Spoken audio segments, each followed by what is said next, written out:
Bukod sa pagiging noontime show host ni Karil, ay ipakikita rin ng aktres sa bagong programa ang iba't ibang kaganapan sa kanyang buhay.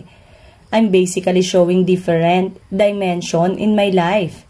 I'm starting radio, then I've been podcasting as well. Then theater syempre.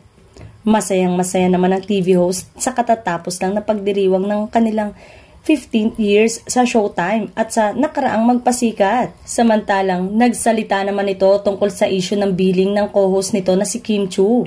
Maaalalang trending si It's Showtime host Karil sa X noong Sabado, matapos pansinin ng fans, supporters at netizen ang pwesto ng mga upuan ng host kaugnay sa kanilang pagdiriwang ng 15th anniversary.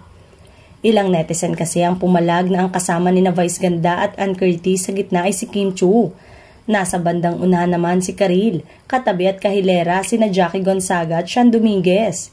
Nasa kabilang side naman sina Ryan Bang, MC at Lassie.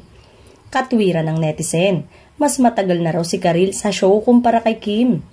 Hindi lamang daw nagsasalita o pumapalag si Karil dahil sa likas nitong kabaitan. Pero kung tutuusin daw, mas deserve umano ni Karil na nasa spotlight. Ngunit ayon sa aktres, wag na umano gawa ng isyu ang tungkol sa mga ganun na bagay. Lahat daw sila at pantay-pantay at magkakaibigan sa show kaya't wag daw sana haluan pa ng kung ano pang intriga.